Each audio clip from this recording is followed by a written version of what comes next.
morning, Second Baptist. Good morning. Pastor, all of my brothers and sisters, it is indeed an honor and a pleasure to be here. Amen, amen. As he said, my name is Joyce Raynor. I'm the Executive Director for the Center for Healing Hearts and Spirits, located in Little Rock, Arkansas. It's a nonprofit. I'm a member of the Greater 3-4 Missionary Baptist Church, also in Little Rock, but the main thing that I need to tell you, I am redeemed. All right, all right. Blood of the Lamb. Yeah. And it is such an honor. Pastor Montgomery, he just calls me and he said, "Come on down." And I'm okay about that. Because see, I was raised in eastern Arkansas. All right. In a little country church called Macedonia Missionary Baptist Church, where I'm still a member. They may only have 5 members, but I'm one of them. But you know, as I sit here and sort of reminisce over today and this month and past centuries, you know, I think about how some of us are adorned with the clothes from the past or resemblance from the past, you know, the colors. You know, we've been educated a little bit this morning on our history, but I also thought about the songs that the young people sung this morning. Take me to the King. All right. You know, I don't have much to bring, but my heart is torn in pieces. All right. If you just think about it, take your mind back a little bit to our mothers and fathers, forefathers and mothers way back when, whether they were on slaves, ships, whether they were in little huts or out working the fields, and as they would sing semblance of those songs, you know, thinking everything was hopeless, but they had something to just really, someone to trust in. All right. Trusting without even seeing, you know, that thing that faith is all about. Yeah, yeah. Take me to the King. Can you imagine how often they said those words? Lord, you don't have much to bring. I don't even know where I am. They brought me over here. All right. You know, my heart is torn in pieces. All right. And then they asked over and over again, you know, they need that Spirit, that Holy Spirit. It needed to fall fresh because they needed something to keep their minds in here. All right. And when you think about it, when you're in a hopeless situation, All right. they lived it every day, and we're complaining. All right. And we're still in slavery. All right. All right. All right. There are so many things that have us in slavery. That's right. You know, this is the month, which is February. It's the month that we celebrate Valentine's Day. If we look for our candy, our flowers, you know, all those other things that come with Valentine, you know, that month of amour, of love. Then we think of American Heart Month. We don't have to think far when we think about particular times of the month. You know, it's a month that we all make sure we get our heart checks. But sometimes we forget it's Black History Month. All right. Or what it used to be called African American Month. Carter G. Woodson, you all heard of him. He's the man that wrote the Miseducation of the Negro. All right. All right. You all read that book or heard of that book. Miseducation of the Negro. How you miseducate people? It's done every day All of right. the week. All right. Every week of the month, every month of the year. That's right. That's right. Miseducated. That's All right. right. You know, that book talks about how we are so conditioned as people. We've been told what to do, when to do it, how to do All it right. for so long. And then when that change comes, you know that song, it's been a long time coming, but a change gonna come. All right. When the change came, All we right. were still conditioned. All right. All right. All right. And we still do the same thing. Same Yeah. He spoke about how Dishes. spoke about how You know how we used to go into the back door. We had the, whites, coloreds, All right. different fountains, All right. all of them, how we had to go in the back door. Well, now, there are places where there are no back doors. All right. So what do? We carve out our own back door. That's All right. And we still going through the back All right. door. All right. All right. That's what he's talking about. Yeah. That's a good read. You all need to get that book. Carter G. Woodson, All The right. Miseducation of the Negro. All right. Author, historian, freedom fighter. I mean, the list go on and on. And he was the one that really started this real movement when we started talking about Black History Month. All That right. everybody celebrate. It's more about putting those clothes on Yeah. and learning a few of the freedom fighters. Because yes, they go way back, but then we got some right here now All and right. today. All right. You know, who are paving the way that so many of us have walked. There are so many. Something he said, but I gotta read it for you. See, at the time of the Negro History Week lunch, Woodson contended that the teaching of Black history was essential to ensure the physical and intellectual survival of the race within broader society. He further went on to say, if a race has no history, All right.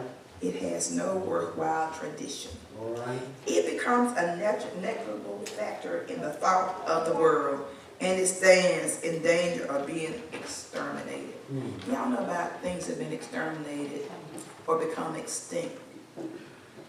They're no longer in existence. All right.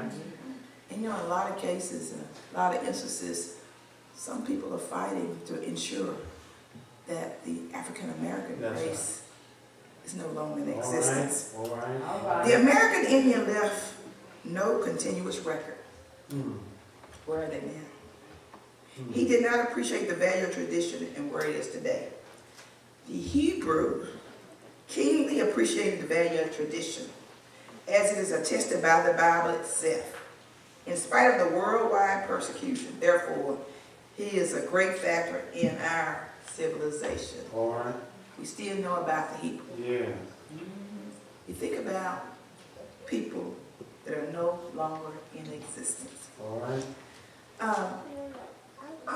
We talked about some of the things that happened in our history, but I want you to just sort of look at some of the things that are happening right now in our community, in our state, in our country, All right. in our world. We talked about slavery. If we look in correctional institutions, where are our black men? All right. Yes, men were enslaved before they got to the institution. I'm fortunate. I get to go out there. I get to go to Tucker Max and so many other institutions to go and teach forgiveness, reconciliation, and life skills. But I see our men and a lot of our women are struggling in those institutions. All right. Slavery is still alive and well. All right. All right. What do we do every day to reverse it? All It's right. incumbent on each of us to go out to those institutions. Now I want you to share something else with you. There are some things that enslave us every day. And Pastor Norm will talk about this because one of the things, not only victim services were one of our main emphasis at our center, but we work with individuals who've been victimized by homicides. Guess who lead in that effort? We do. All right. Black on black crime. All right. Most of us know it personally. Yeah. How many of us have been affected by a violent crime? And being affected means you have a brother, a sister, aunt, someone in your family. All right. Either they did it or someone did it against All you. right. All All of us. I know it personally. Yeah. My 23-year-old son was a victim of a homicide in 2001. So I know about violence. All So right. that's one of the things that we do. We're teaching. I want to talk to you about things that African Americans, we lead on. Heart disease. Who is that? African Americans. All right. Heart disease and cardiovascular disease. That's us. Violence, homicides. That's us. Black on black crime. We lead the way. They used to say in suicide, black folks don't do that. That's right. So wrong. We lead our white counterparts now in committing suicide.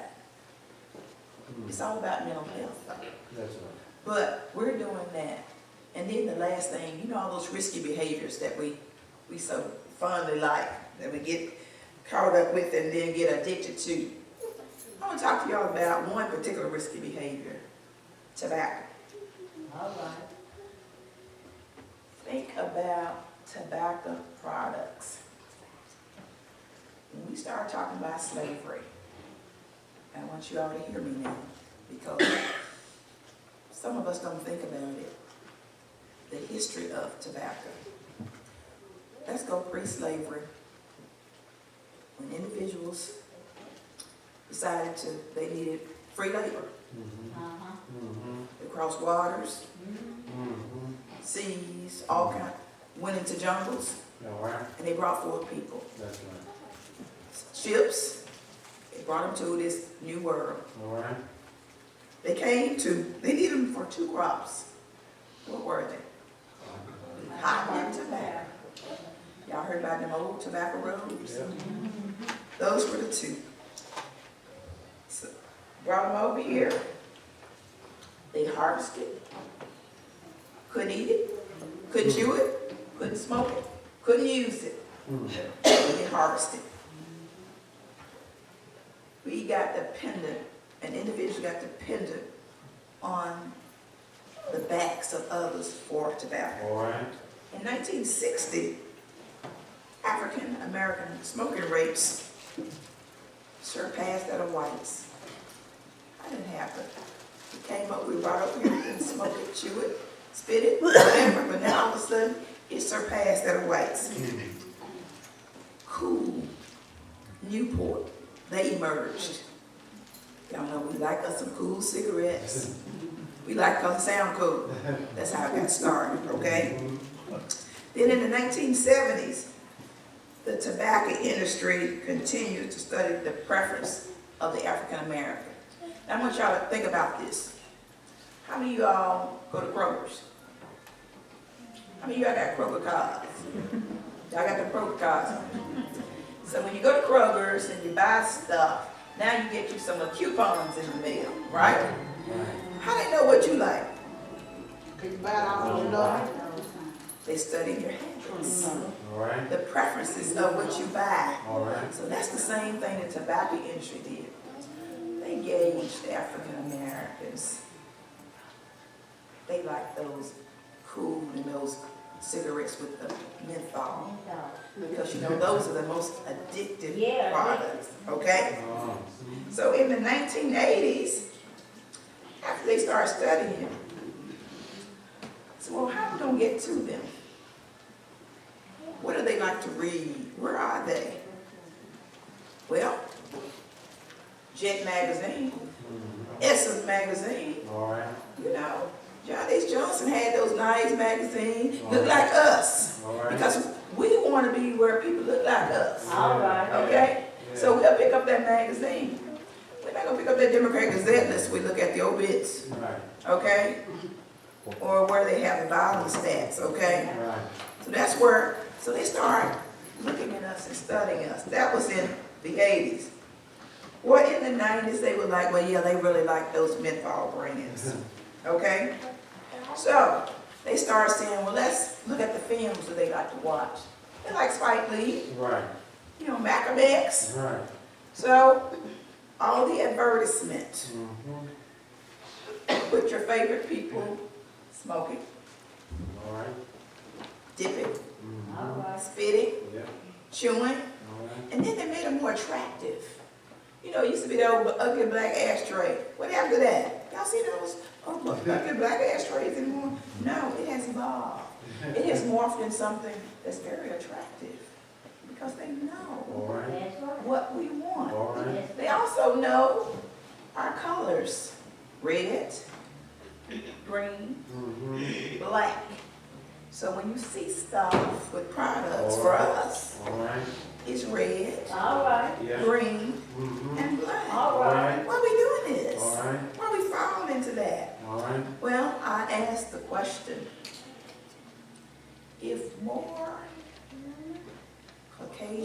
white Americans, smoke, why do we get more smoking-related illnesses and die from tobacco-related causes? All right. Why? Why? Well, you know, African Americans tell me this all the time. It's a conspiracy. I said, well, why do you buy into conspiracy if that's the case? That's right. Well, a couple things. Whatever we do it in the worst way. You know, we can tear up some stuff All as right. people. All right. So what I talked about earlier, about menthol brands. We don't want it on, we don't want filters and all that. We want the real deal. We like Coca-Cola. They say nothing like the real thing. And that's where we are. We want the real thing. You're right. So, and then the other thing is, and I'm not telling you something I read, it's something I know personally. I lost a brother, 57 years old, to lung cancer. Smoke like a chimney. Y'all heard that phrase? Smoke like a chimney. Boy, you better quit that smoking. You know, we always tell somebody, you need to quit smoking. But we don't tell them why and what it really does. I lost my brother to lung cancer. He smoked. Doctor said quit smoking. He was addicted. And I want to say this, I have no problem with a smoker or a tobacco user. I have a problem with the product and the tobacco industry. Because they're the ones who are fooling us. All right. We've been fooled. All right. But he kept smoking, then he had a stroke. You all know about a stroke. He had paralysis on his right side. He broke a leg and an arm. Guess what he did? He kept working. He kept on smoking. Because when we tell someone to quit smoking and it's going to kill you, what do they say? How do we say that? You gotta die of something. And that's exactly what he said, you gotta die of something. But I am here to tell you, it is a horrendous way to die. That's right. Look, I told you earlier, I lost my son to violent crime. He was murdered in 2001, single gunshot wound to the back of the head. Death was instantaneous. My brother died from cancer.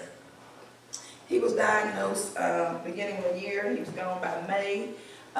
He ended up having a trach in his chest. Y'all know what a trach is? You know, something to help you breathe. And whenever you open up your body, expose it, you open for more infection. Life was very hard. Only thing, I prayed for one thing with my brother. He have a peaceful passing. All right. Even when he was laying there, he had a desire for a cigarette. Because it has that highly addictive nature, All right. okay? All right. So, we said we gotta die of anything. We gotta die of something. And then we don't really want to go to the doctor. All right. What do we say? You got a little cough, you need to go to the doctor. I'm all right. You don't want to know. That's right. That's right. Tobacco products, tobacco use, and nicotine, because I got to talk about nicotine, period, because everything didn't have tobacco in it, okay? Preventable. I don't know about preventable. You know, some things just happen to us and we can't stop it. Right. But tobacco is one of those things that's preventable. All right. All right. We need to think about that, okay? Yeah. So, we still fast forwarding. We're coming down through the 90s. We found out that approximately 3 out of 4 African American smokers prefer menthol cigarettes, okay? Each year, approximately 47,000 African Americans die from a preventable smoker-related disease. That's 47,000 people, and actually, it's still growing. He said, well, why are you telling me all this stuff?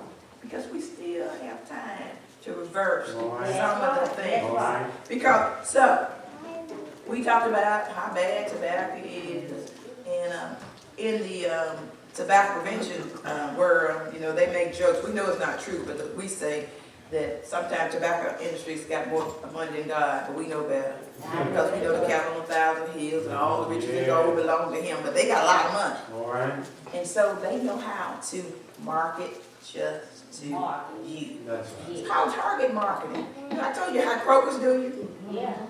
Kroger's no, you can be on your phone right now and you can look up something in the next 5 minutes. If you got a Facebook account, it's on Facebook. Yeah. People are reading you. We are still enslaved Yeah. to industry, All right. okay? Now, let's talk about the tobacco rates, especially with our children. Now, as people, we're still stereotyped, okay? But they call it target marketing. All right. They know who you are, what you do. Mm-hmm. So, with African Americans, they say y'all don't read. So I gotta put it in your face. All That's right. right. Bam, in your face. All right. So, I want you to think about it. It's probably the same way here in Mhm. Lone Oak County. I say Pulaski all the time, so I have to change my, probably the same way here in Lone Oak County. I just want you all to be cognizant of your surroundings. When you go out tomorrow and the weeks to come, I want you all to take a look at something. In certain neighborhoods, more affluent neighborhoods, when you see tobacco stores or convenience stores, there's a little sign on the door that says you gotta be 18 to purchase cigarettes. Y'all see those? Because you gotta put the signs on. You got to. And I gotta say this loud and clear to African Americans. Once you look at the signs on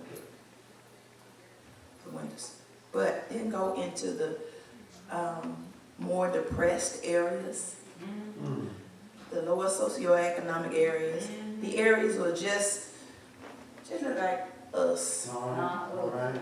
okay? Mhm. In Little Rock, in West Little Rock, I live out there, and there's maybe one little sign over in the corner. That's all. Mm. In Midtown Little Rock, in Southwest Little Rock, where there are more high concentration of African Americans and Hispanic, All right. they're all everywhere. That's You right. can't even see in the store because what they say, y'all won't read, so I got to put it in their face. All right.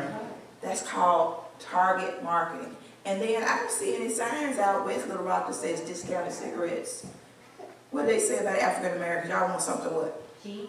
Cheap. You want 2 for 1, 5 for 10. Yeah. So that's how we are targeted marketing. All right. This is the kind of stuff that Carter G. Woodson was talking about when he said the miseducation of the Negro. All right. All right. Today he would say the miseducation of the no, he would say the miseducation of people of color. All right. But you know how we have evolved over the Yeah, years. yeah. It depends on what area you lived in. You know, we've been Negroes, Afro-Americans, African-Americans, blacks, peoples of color. Yeah. We're the only race. We're the only people that are determined by their race is by color. All right. That's right. I want y'all to think about it. That's That's right. right. Every other culture, That's right. That's right. we're the only one. That's right. We evolve. We put a lot of the names on ourselves, and that's why it was so important that he say it's important for you to know history. Yeah. Because if we don't know history, not knowing your history, All right. you're doomed to repeat it. All That's right. right. All right. A lot of times we'll fail at what we're doing. Yeah. So that's why it's important that we know what's going on. We need to see things as they evolve. Because y'all know how Christmas comes and the prettier the package, we think it's something good in it. Yes. And you open it up, and it's still them same pair of socks. But you were fooled for at least 1 month while it sit under that tree. Well, that's the same way it is when it comes to people that are fooling us. That's right. Okay, we came all the way forward from pre-slavery all the way back. Now, let's talk about today. Mm. We still smoking, we're smoking fewer cigarettes at an older age. But now they got us, they say, that's okay. I got a smoker coming up every day. I don't need y'all. All right. We don't need you no Right. more. Right. That's right. We don't need y'all. That's We got them babies. All right. That's right. All right. We're going to dress it up. And let me tell you what, youth rates used to be high. They're going down in those, combustible cigarettes. Mhm. But let me tell you where they're going up high. Them e-cigarettes. Y'all heard of e-cigarettes? I want y'all, they're called vape products, Yeah. vape pens. That's not tobacco, but that's nicotine. And You know, people say, well, it's not tobacco. Because see, tobacco companies say, if I can't get you over here, All I right. have all them quit. All right.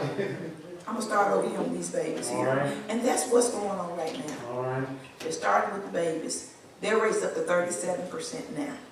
Because it's cold. They can vape, they can blow bubbles, they can do all of those things. Yeah. They got us. And the other thing I want you all to pay attention to with tobacco is this. Anyone here who has a pack of cigarettes, you don't have to raise them up and say nothing. You know, that's you and your cigarettes in your purse, in your pocket. But I want you to look at the ingredients on your cigarettes sometime. They got ingredients on dog food. They got them on the can you eat, the milk you drink, the ice cream you eat, all those things. But I want you to look and see what the ingredients are on cigarettes. You won't find any.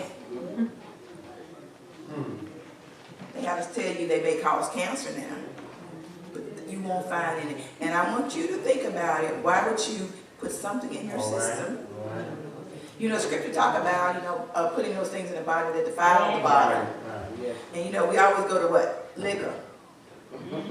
They talk about moderation too now. Look, he was a miracle worker, wasn't he? He turned the water into wine. Look, he talk about moderation.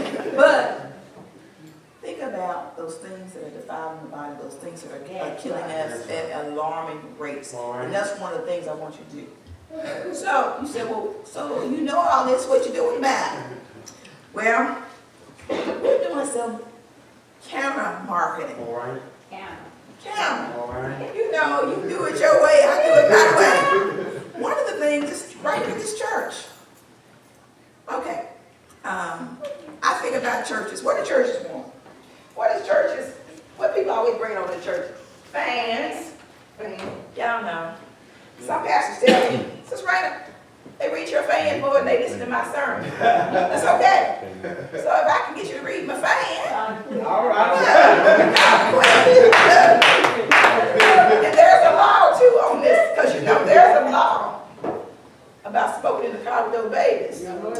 Under the age of 14 is punishable about a $25 fine the first law. The second time, the second fine, it goes up and up and up.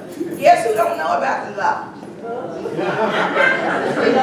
So it's my job to go and tell you all about the law. Because see, I won't have you miseducated. All right. Because, you know, you can get pulled over for any reason now.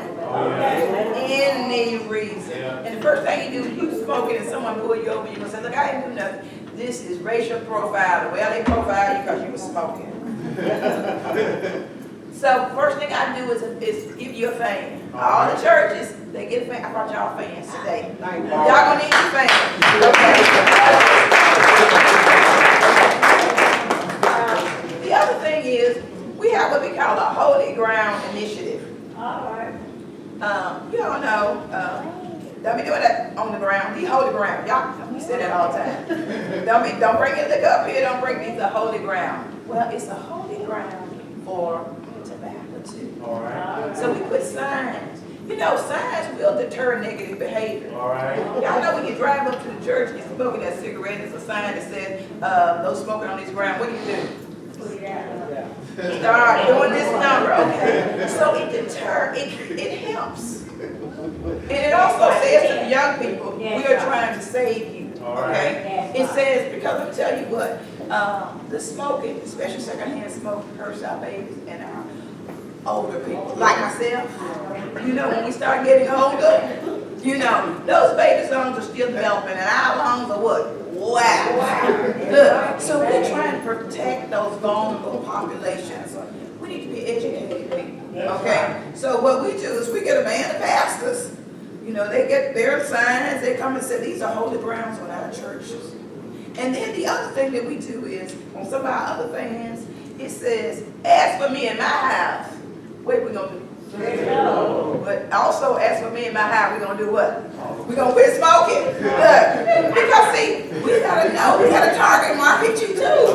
But it's for the good. And that's what we're trying to do. Make sure that we got healthier and stronger communities. Even to the point of trying to get smoke-free city initiatives. You think people happy with us right by now? No, not at all. But we have to find a way to save our children. That's right. I want to share a couple other things about some of the things that we're doing. And I also want you all to look at some of the things that are in your stores as you're going in there. All cigarette products should be behind the counter. They got them up front because there was a time they would leave them right on the counter. And when they left them on the counter, sticky fingers get them. And when sticky fingers get them, what happened? No, they don't lose money. They get you addicted. They actually put them out there. I met a young lady who worked for the tobacco industry. She looked like us. They hired a lot of African Americans to gauge our buying and spending and all our habits, okay? She ended up quitting and she was a whistleblower to talk about what had happened, you know, and they paid her good money. But she said in all good countries she couldn't keep doing it, okay? But they would literally put the cigarettes on the counter where you could steal them. And once you stole them, guess what? It's just like anything else. Once you get hooked, you're going to get it. If I had to steal the money out of mama's purse, I'm going to get the cigarettes or whatever. And so that was all part of targeted market, okay? So we end up, you know, making sure we can market a lot of those things. Now, where are we today on some laws? How many of you all have heard of, we just talked about the smoke-free car law with our kids under the age of 14. Now, let's talk about the Clean Indoor Air Act. You all heard of that? You go into a restaurant now, take your babies. You can't go in there and smoke. Because you know, I never figured out how smoking section and non-smoking and how to smoke on which side to go on. I never figured that out anyway. Well, now there's a Clean Indoor Air Act. Since 2006, it says that no establishment can allow smoking in it, and they had a few exemptions, you know, like the gaming places, you know, the casinos. I know y'all know about the casinos, but the casinos, you know, they still allow smoking in the casinos. Yeah, y'all do.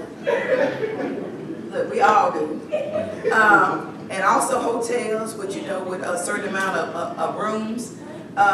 Even nursing facilities. Can y'all imagine them allowing smoking in nursing facilities where you got older people, people that are sicker, but they actually had allowed smoking in those. So those are kind of places that have got exemptions. So we're trying to get those exemptions removed. So you say, well, you're just taking away people's rights. That's what people tell me all the time. They say, as an African American, you know, you should know because folks took away your rights. Guess what I have a right to do? Breathe, clean air. I've seen the devastation of what is happening. Yes, we are still being targeted. Yes, we are still enslaved to certain products.